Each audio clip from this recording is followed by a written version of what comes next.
The Story of Civilization, Volume 4, The Age of Faith, Part 3, by Will Durant. Continued, Cassette 10, Side 2.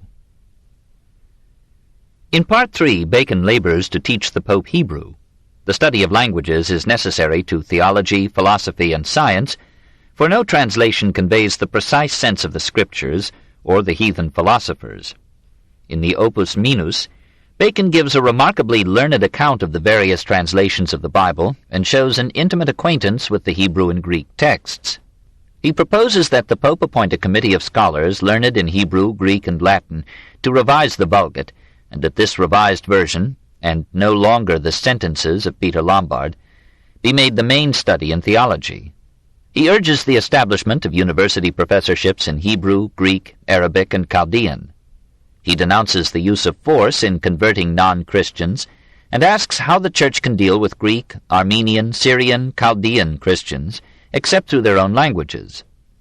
In this field Bacon labored as well as preached. He was the first scholar in Western Christendom to complete a Greek grammar for Latin use, and the first Christian to compose a Hebrew grammar. He claimed ability to write Greek and Hebrew, and seems also to have studied Arabic. When Bacon reaches the subject of mathematics, his pages become eloquent with enthusiasm, then recondite with theorems. Next to languages, I hold mathematics necessary. He makes his usual obeisance to theology. Mathematics should aid us in ascertaining the position of paradise and hell, promote our knowledge of biblical geography and sacred chronology, and enable the Church to correct the calendar. And observe, he says, how the first proposition of Euclid, constructing an equilateral triangle on a given line, helps us to perceive that if the person of God the Father be granted, a trinity of equal persons presents itself. From this sublimity he proceeds to a remarkable anticipation of modern mathematical physics, by insisting that though science must use experiment as its method, it does not become fully scientific until it can reduce its conclusions to mathematical form. All non-spiritual phenomena are the product of matter and force.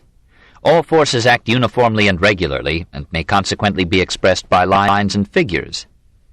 It is necessary to verify the matter by demonstrations set forth in geometrical lines. Ultimately, all natural science is mathematics. But though mathematics is the result, experiment must be the means and test of science. Whereas the scholastic philosophers, from Abelard to Thomas, had put their trust in logic, and had made Aristotle almost a member of the Trinity, veritably a Holy Ghost, Bacon formulates a scientific revolution in terms of mathematics and experiment. The most rigorous conclusions of logic leave us uncertain until they are confirmed by experience. Only a burn really convinces us that fire burns. He who wishes to rejoice without doubt with regard to the truth's underlying phenomena must know how to devote himself to experiment.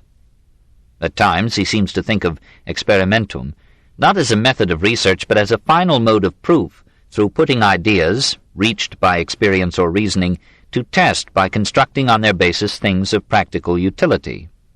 More clearly than Francis Bacon, he perceives and declares that in natural science experiment is the only proof. He did not pretend that this idea was new. Aristotle, Hero, Galen, Ptolemy, the Moslems, Abelard, Petrus Hispanus, Robert Grosseteste, Albertus Magnus, and others had made or lauded experiments. Roger Bacon made the implicit explicit, and planted the flag of science firmly on the conquered ground.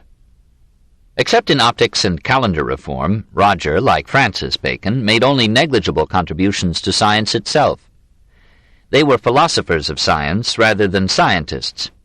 Continuing the work of Grosseteste and others, Roger concluded that the Julian calendar exaggerated the length of the solar year by 1 day every 125 years, the most accurate computation theretofore made, and that the calendar in 1267 was 10 days ahead of the sun. He proposed that a day be dropped from the Julian calendar every 125 years. Almost as brilliant were the 100 pages on geography in Part 4 of the Opus Maius. Bacon talked eagerly with William of Rubruquis on the return of his fellow Franciscan from the Orient, learned much from him about the Orient, and was impressed by William's account of the unnumbered millions who had never heard of Christianity.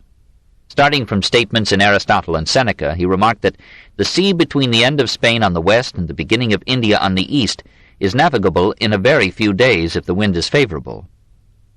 This passage, copied in the Imago Mundi of 1480 of Cardinal Pierre d'Ailly, was cited by Columbus in a letter to Ferdinand and Isabella in 1498 as one of the suggestions that had inspired his voyage of 1492.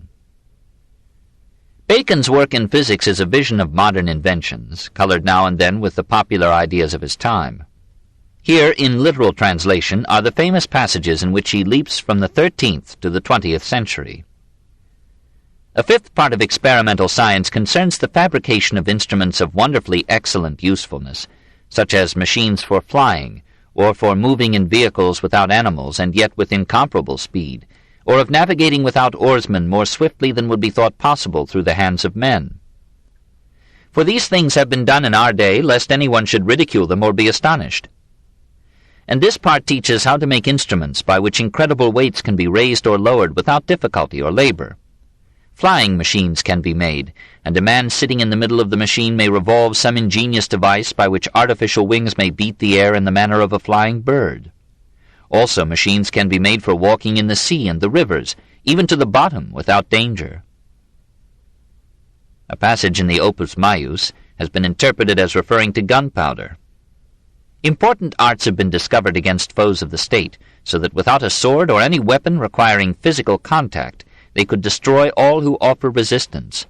From the force of the salt called saltpeter, so horrible a sound is produced at the bursting of so small a thing, namely a small piece of parchment, that it exceeds the roar of sharp thunder, and the flash exceeds the greatest brilliancy of the lightning accompanying the thunder.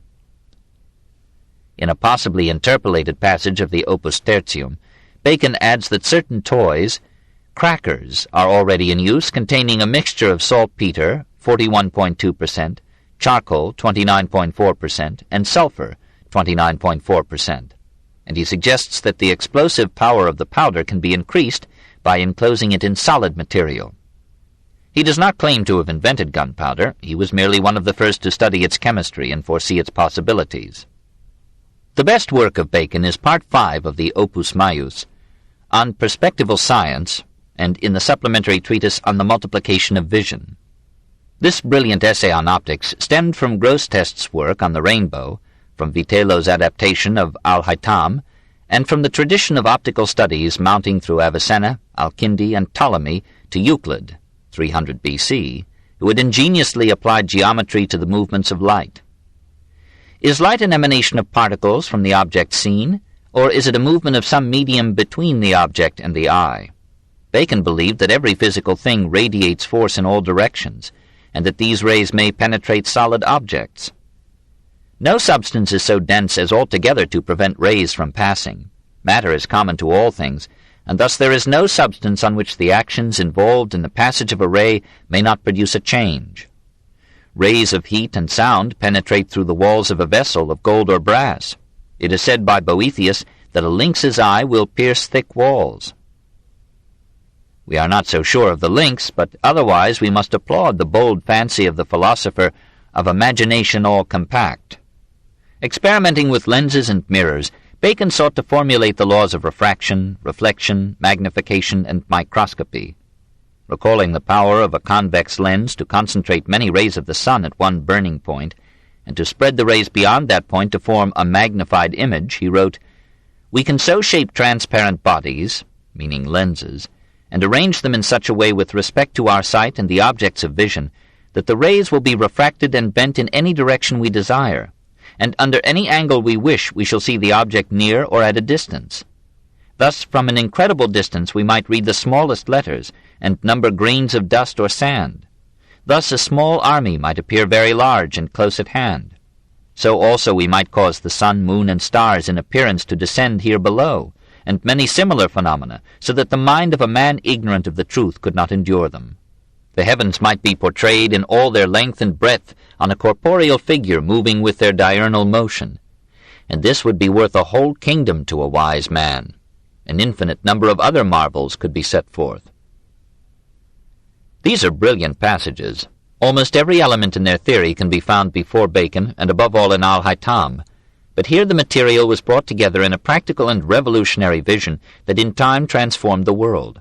It was these passages that led Leonard Digges, who died circa 1571, to formulate the theory on which the telescope was invented. But what if the progress of physical science gives man more power without improving his purposes?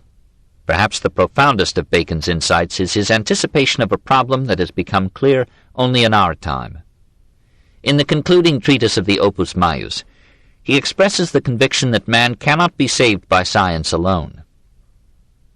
All these foregoing sciences are speculative. There is indeed in every science a practical side, but only of moral philosophy can it be said that it is essentially practical, for it deals with human conduct, with virtue and vice, with happiness and misery. All other sciences are of no account except as they help forward right action. In this sense, practical sciences, such as experiment, chemistry, and the rest, are seen to be speculative in reference to the operations with which moral or political science is concerned.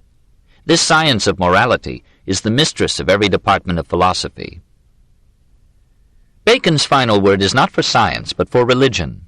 Only by a morality supported by religion can man save himself. But which religion should it be? He tells of the parliament of religions, Buddhist, Mohammedan, Christian, which William of Rubruki reported to have been held at Karakoram at the suggestion and under the presidency of Mangu Khan. He compares the three religions and concludes in favor of Christianity, but with no merely theological conception of its function in the world. He felt that the papacy, despite Grosseteste's criticisms, was the moral bond of a Europe that without it would be a chaos of clashing faiths and arms. And he aspired to strengthen the Church with science, languages, and philosophy for her better spiritual government of the world.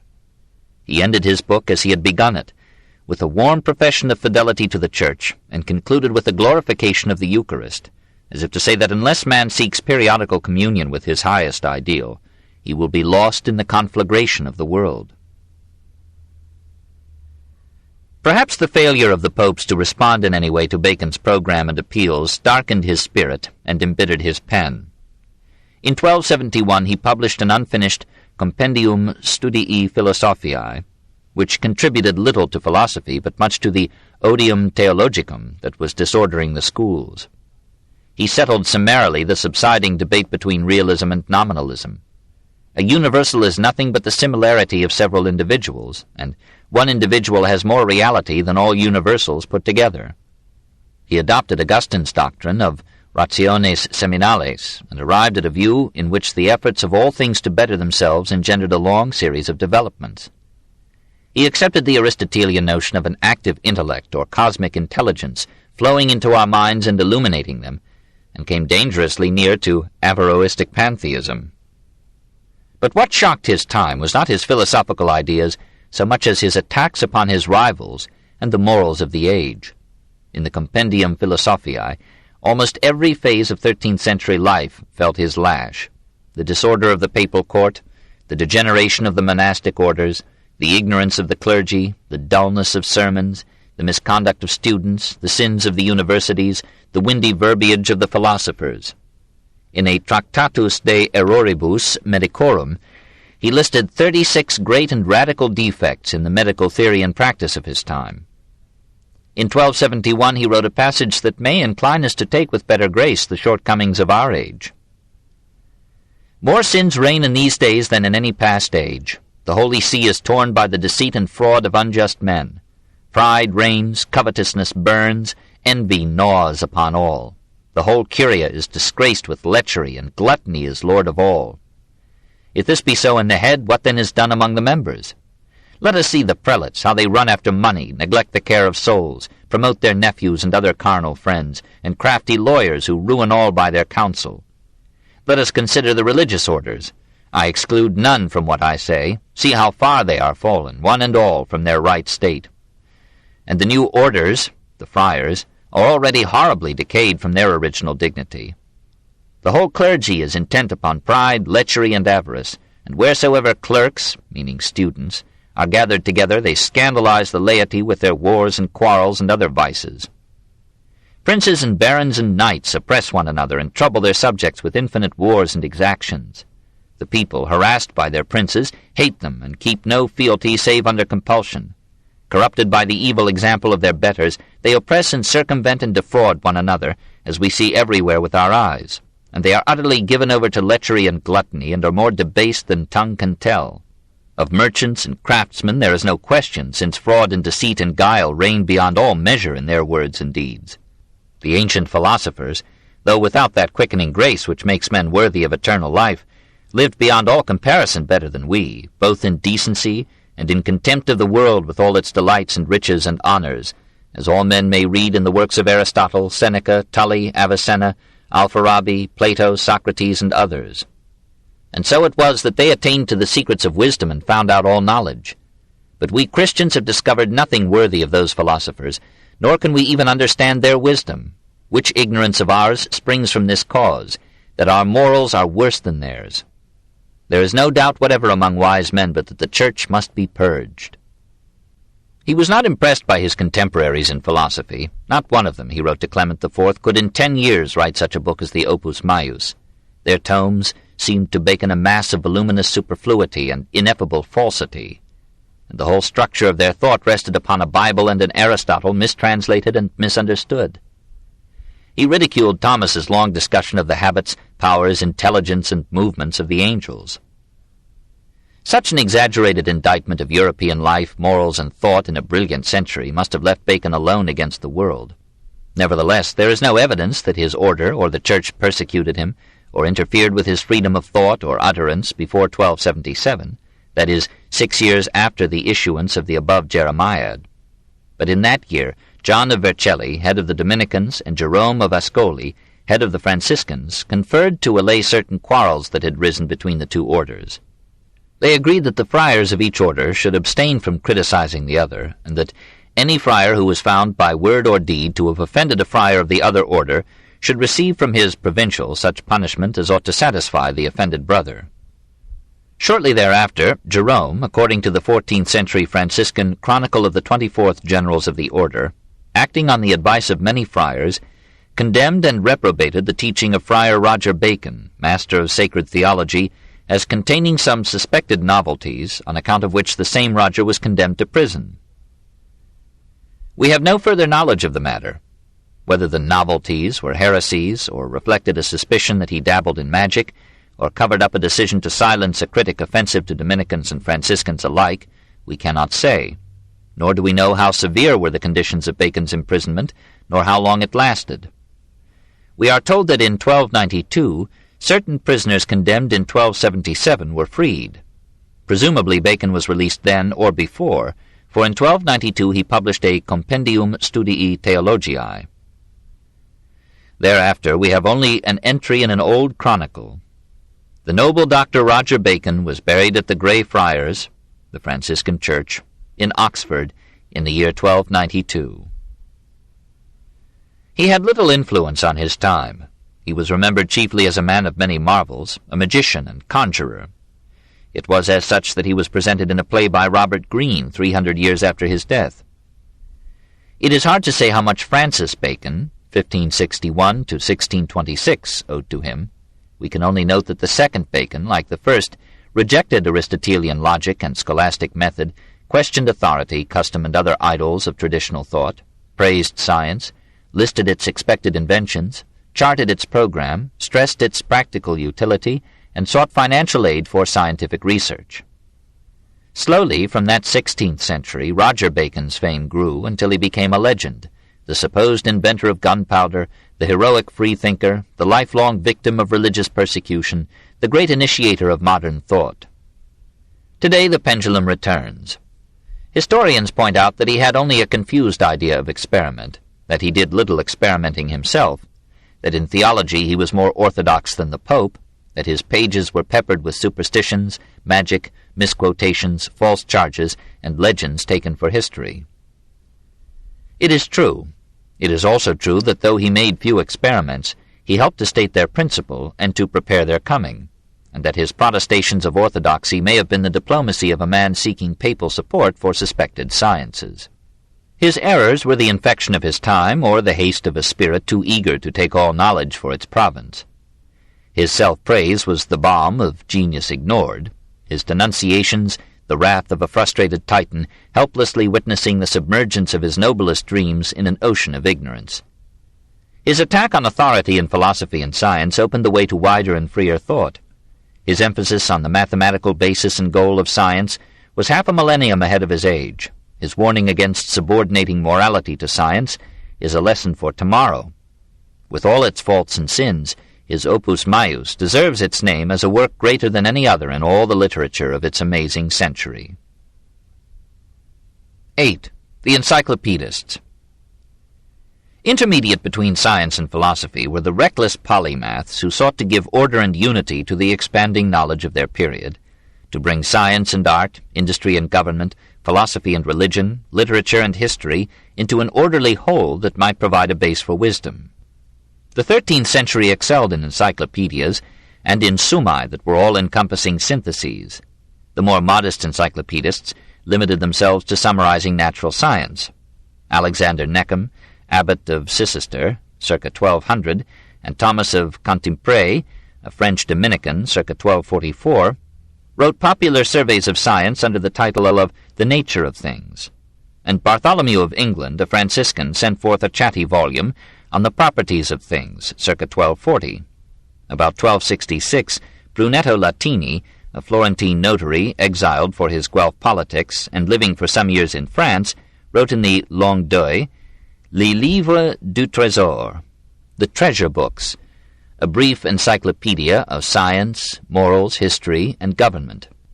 It proved so permanently popular that Napoleon thought of having a revised edition published by the state, half a century after the world-shaking Grande Encyclopédie of Diderot. All these works of the 13th century mingled theology with science and superstition with observation. They breathed the air of their time, and we should be chagrined if we could foresee how their own omniscience would be viewed 7 centuries hence.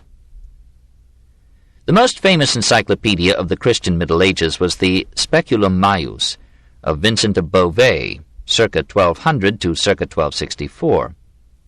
He joined the Dominican order, became tutor to Louis IX and his sons, was given charge of the king's library, and undertook with several aides the task of reducing to digestible form the knowledge that encompassed him. He called his encyclopedia Imago Mundi, Image of the World, presenting the universe as a mirror that reflected the divine intelligence and plan. It was a gigantic compilation, equal to 40 sizable modern tomes. Vincent, with copyists and shears, completed 3 parts, Speculum Naturale, Speculum Doctrinale, Speculum Historiale. The heirs of the task added about 1310 a Speculum Morale, largely cribbed from Thomas's Summa. Vincent himself was a modest and gentle soul. "I do not even know a single science," he said. He disclaimed all originality and merely proposed to gather excerpts from 450 authors, Greek, Latin, or Arabic. He transmitted Pliny's errors faithfully, accepted all the marvels of astrology, and filled his pages with the occult qualities of plants and stones. Nevertheless, the wonder and beauty of nature shine out now and then through his paste, and he himself feels them as no mere bookworm could. "I confess, sinner as I am, with mind befouled in flesh, that I am moved with spiritual sweetness toward the Creator and Ruler of this world, and honor him with greater veneration when I behold the magnitude and beauty of his creation. For the mind, lifting itself from the dunghill of its affections, and rising as it is able into the light of speculation, sees as from a height the greatness of the universe, containing in itself infinite places filled with the diverse orders of creatures." The outburst of scientific activity in the 13th century rivals the magnitude of its philosophies and the variety and splendor of a literature ranging from the troubadours to Dante.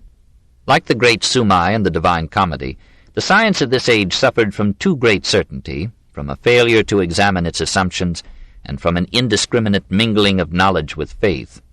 But the little bark of science, riding an occult sea, made substantial progress even in an age of faith.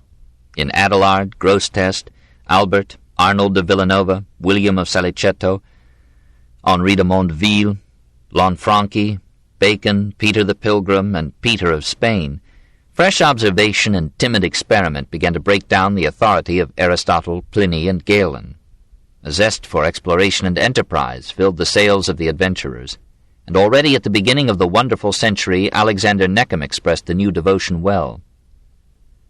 "Science is acquired," he wrote, "at great expense, by frequent vigils, by great expenditure of time, by sedulous diligence of labor, by vehement application of mind. But at the end of Alexander's book, the medieval mood spoke again, at its best, with timeless tenderness.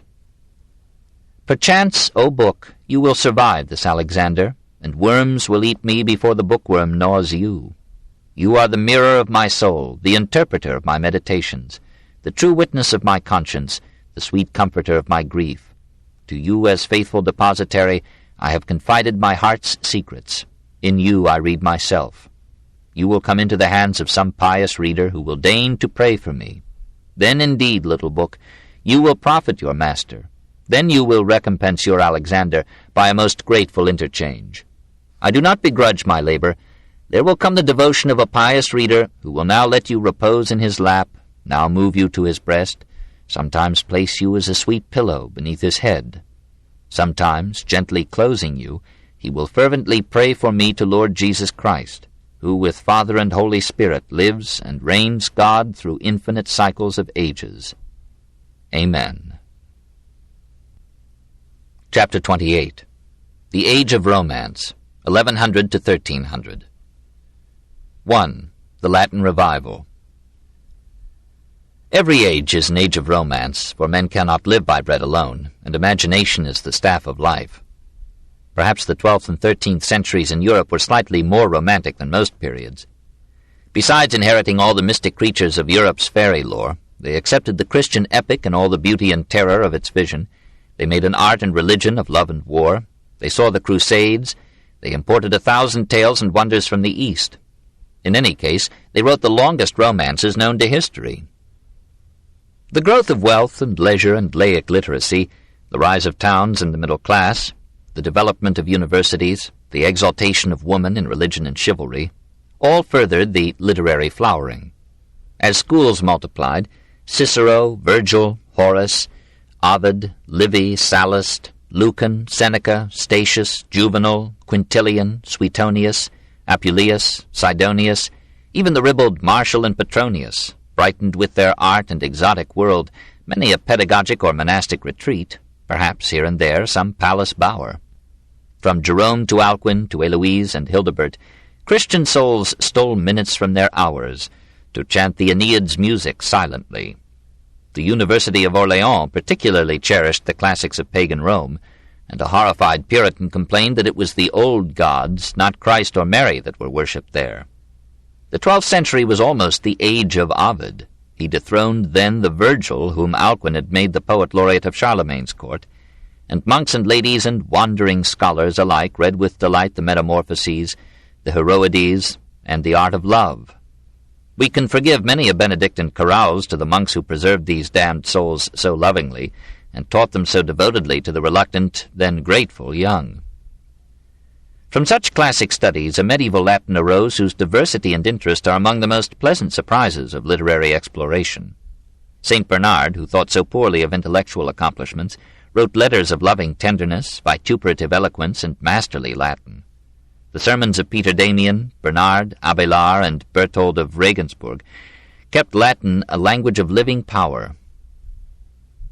The monastic chroniclers wrote terrible Latin, but they made no claim to offer aesthetic thrills. They recorded first of all the growth and history of their own abbeys, the elections, buildings, and deaths of abbots, the miracles and quarrels of the monks. They added notes on the eclipses, comets, droughts, floods, famines, plagues, and portents of their time, and some of them expanded to include national, even international events. Few scrutinized their sources critically or inquired into causes. Most of them were carelessly inaccurate and added a cipher or two to bring dead statistics to life. All dealt in miracles and showed an amiable credulity. So the French chroniclers assumed that France had been settled by noble Trojans, and that Charlemagne had conquered Spain and captured Jerusalem. The Gesta Francorum, circa 1100, attempted a relatively honest account of the First Crusade, but the Gesta Romanorum, circa 1280, provided frankly fictional history for Chaucer, Shakespeare, and 1,000 romancers. Geoffrey of Monmouth, circa 1100 to 1154, made his Historia Britonum a kind of national mythology in which poets found the legends of King Lear and Arthur, Merlin, Lancelot, Tristram, Percival, and the Holy Grail. Still living literature, however, are the gossipy and guileless chronicles of Jocelyn of Bury St. Edmunds, circa 1200, and Fra Salimbene of Parma, circa 1280. About 1208, Saxo Lang, posthumously named Saxo Grammaticus, dedicated to Archbishop Absalon of Lund his Gesta Danorum, or Deeds of the Danes. A bit bombastic, incredibly credulous, but a vivid narrative nevertheless, with more continuity than in most contemporary chronicles of the West. In Book 3, we learn of Amleth, Prince of Jutland, whose uncle killed the king and married the queen. Amleth, says Saxo, chose to feign dullness and an utter lack of wits. This cunning course ensured his safety. The courtiers of the fratricide king tested Amleth by putting a pretty woman in his way. He accepted her embraces, but won her love and fidelity. They tried him with cunning questions, but he mingled craft and candor in such wise that there was nothing to betoken the truth. From such bones Shakespeare made a man. 5 Latin historians in these centuries rose from chronicles to history, even when keeping the chronicle form. William of Malmesbury, circa 1090 to 1143, arranged the matter of his Gesta Pontificum and Gesta Regum Anglorum to give a connected and lively story, trustworthy and fair, of British prelates and kings. Ordericus Vitalis, circa 1075 to 1143, born in Shrewsbury, was sent as an oblate at the age of 10 to the monastery of Saint Evreux in Normandy. There he lived the remainder of his 68 years, never seeing his parents again. 18 of these years he spent on the 5 volumes of his Historia Ecclesiastica, only stopping, we are told, on the coldest winter days when his fingers were too numb to write. It is remarkable that a mind so limited in space should have spoken so well of varied affairs, secular as well as ecclesiastical, with asides on the history of letters and manners and everyday life. Bishop Otto of Freising, circa 1114 to 1158, in De Duabus Civitatibus, on the 2 cities, narrated the history of religion and the secular world from Adam to 1146, and began a proud biography of his nephew Frederick Barbarossa, but died while his hero was in mid-career. William of Tyre, circa 1130 to 1190, a Frenchman born in Palestine, became Chancellor to Baldwin IV of Jerusalem, and then Archbishop of Tyre, learned French, Latin, Greek, and Arabic, and some Hebrew, and wrote in good Latin our most reliable source for the history of the earlier Crusades, Historia Rerum in Partibus Transmarinis Gestarum, History of Events Overseas. He sought natural explanations for all events, and his fairness in depicting the characters of Nur-ud-Din and Saladin had much to do with the favorable opinion that Christian Europe formed of those infidel gentlemen. Matthew Paris, circa 1200 to 1259, was a monk of St. Albans.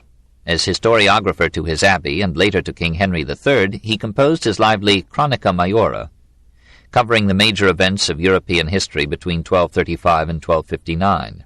He wrote with clarity, accuracy, and unexpected partialities. He condemned the avarice that has alienated the people from the Pope, and favored Frederick II against the papacy. He crowded his pages with miracles, and told the story of the wandering Jew, anno 1228, but he frankly recorded the skepticism with which Londoners viewed the transference of some drops of Christ's blood to Westminster Abbey in 1247.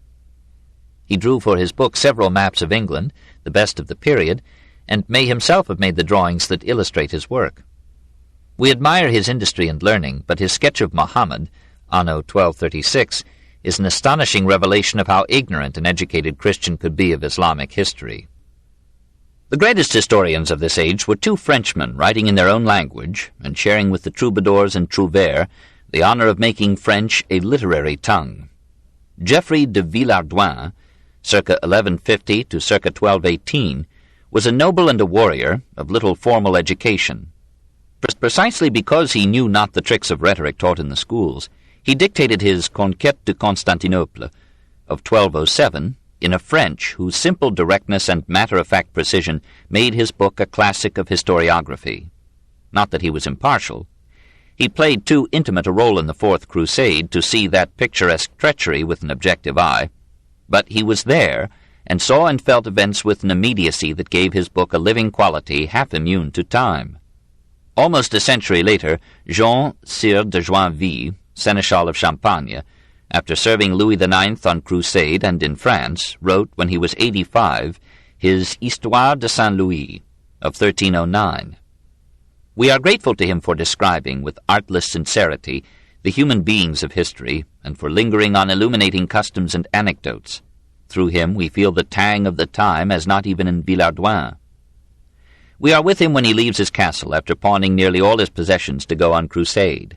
He did not dare look back, he says, lest his heart should melt at the sight of his wife and children, whom he might never see again. He had not the subtlety and crafty mind of Villardouin, but he had common sense, and saw the clay in his saint. When Louis wished him to go a second time on crusade, he refused, foreseeing the hopelessness of the enterprise. And when the pious king asked him, "Which would you choose, to be a leper or to have committed a mortal sin?" I, who never lied to him, answered that I would rather have committed 30 mortal sins than be a leper.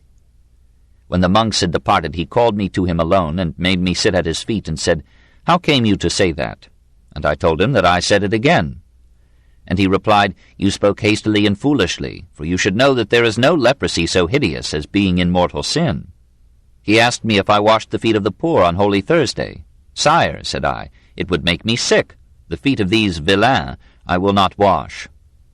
"In truth," said the king, "that was ill said, for you should never disdain what God did for our teaching. So I pray you, for the love of God first, and then for love of me, that you accustom yourself to wash the feet of the poor." Not all lives of the saints were as honest as this.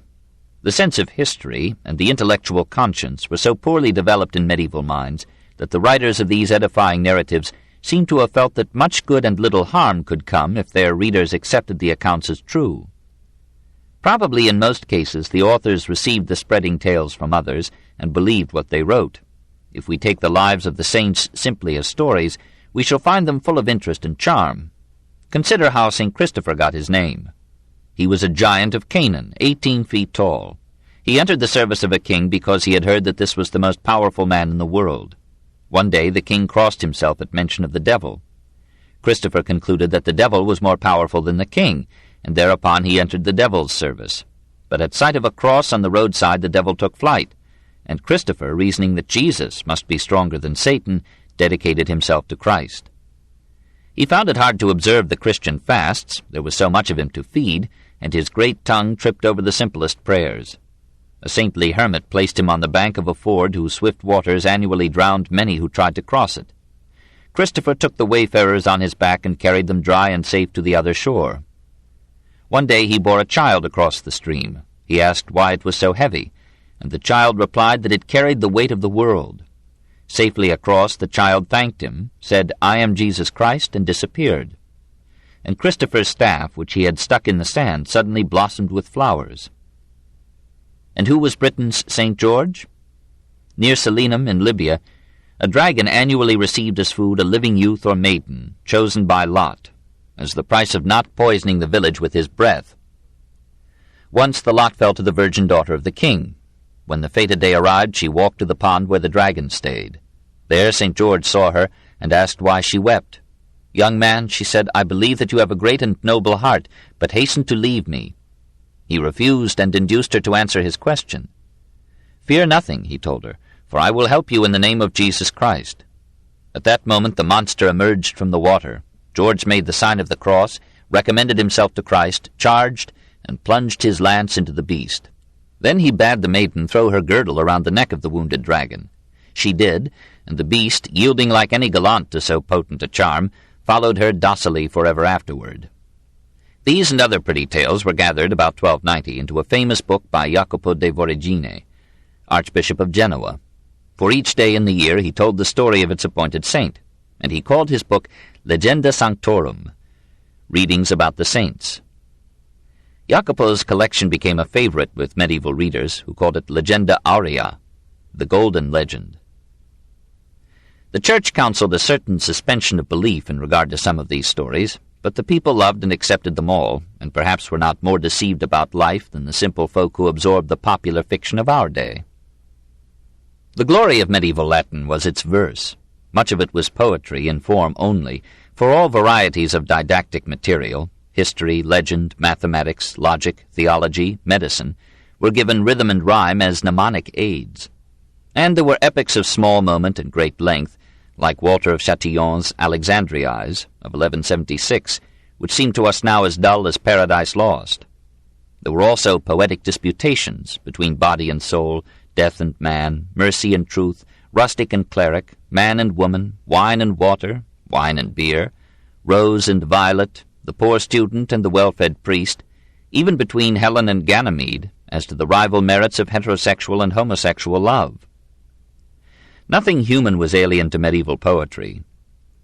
The classic reliance on vowel quantity as the measure of meter was abandoned from the 5th century onward, and medieval Latin verse, rising out of popular feeling rather than from learned art, achieved a new poetry based on accent, rhythm, and rhyme. Such forms had existed among the Romans before Greek meters came to them, and had clandestinely survived 1,000 years of the classic style.